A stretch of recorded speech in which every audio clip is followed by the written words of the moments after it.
আসসালামু আলাইকুম everyone, welcome to my another blog. আপনারা সবাই কেমন আছেন? আলহামদুলিল্লাহ, আল্লাহর রহমতে আমি এবং আমার পরিবারের সবাই ভালো আছি।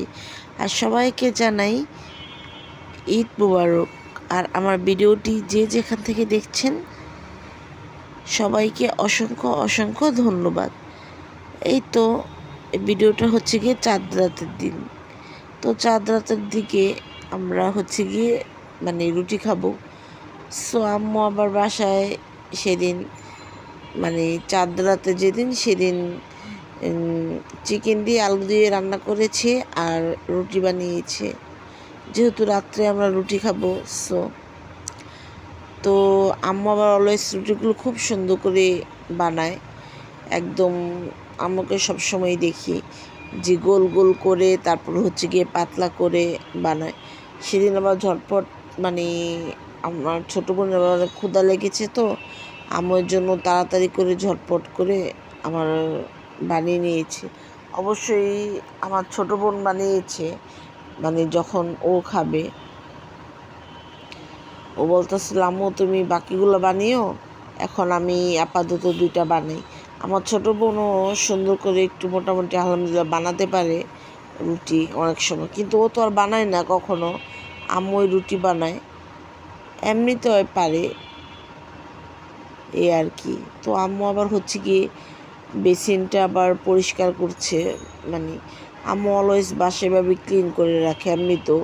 আর এমনিতে আমাদের কত স্পেশাল ওকেশন থাকে না ধর্মীয়, যেমন ঈদুল ফিতর, ঈদুল আজহা, রমজান মাস, এছাড়া আদারওয়াইজ কত ধর্মীয় উৎসব থাকে না আমাদের স্পেশাল ওকেশন। আম্মু তখন সবসময় আম্মুকে দেখতাম যেভাবে বাসা ক্লিন করে রাখতে।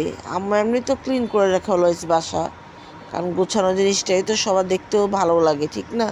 তো আম্মু যখন অনেক সময় বাসা বা কোনো কিছু ক্লিন করে বা কোনো কাজ করে, আমি অনেক সময় পাশ থেকে দাঁড়িয়ে দেখি।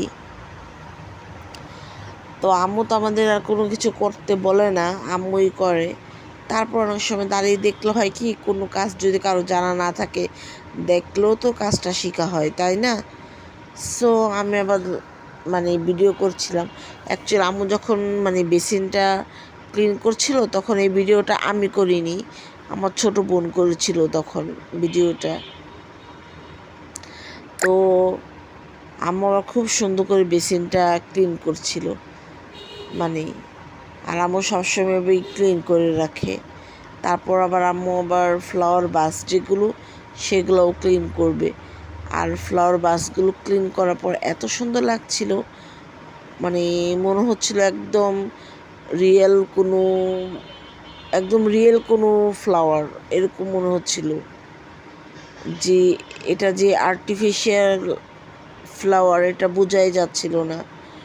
তো আর আম্মু খুব সুন্দর করে এগুলো ক্লিন করেছে, যেমন গোলাপ ফুল, তারপর হচ্ছে গিয়ে জবা ফুলের পাতা, তারপর হচ্ছে গিয়ে সূর্যমুখী ফুল। আমি আবার সেগুলো দেখছিলাম। আর আরেকটা জানি এটা কী ফুল, এটা আমি বলতে পারি না।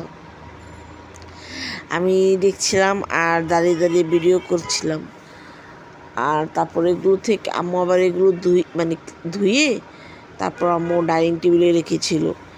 এগুলো যখন একটু এগুলো থেকে পানি ঝরবে তখন আম্মু এগুলো নিয়ে ড্রয়িং রুমে রেখে দিবে। আর প্লিজ কেউ ভিডিওটি আপনাদের কাছে একটা রিকোয়েস্ট, যে আপনারা কেউ কারো ভিডিও টেনে টেনে দেখবেন না। ভিডিওগুলো সবার ভিডিওই আপনারা ফুল ওয়াচ করে দেখবেন। আর আমার ভিডিওটা কেমন লেগেছে আপনারা সবাই কমেন্টস বক্সে জানাবেন। আর এই তো তারপর এটা হচ্ছে গিয়ে ঈদের দিন দুপুরবেলা আমি লাঞ্চ করতে বসবো। তার কিছুক্ষণ আগে কারেন্ট চলে গিয়েছে, কারেন্টটা আসতেছিল না, এই জন্য আমার বলতেছে খেয়ে নাও। তো আমি আমার খাবারটা নিয়ে বেডরুমে এসে বসে খাচ্ছিলাম। আর আমার ভিডিওটি ভালো লেগে থাকলে চ্যানেলটা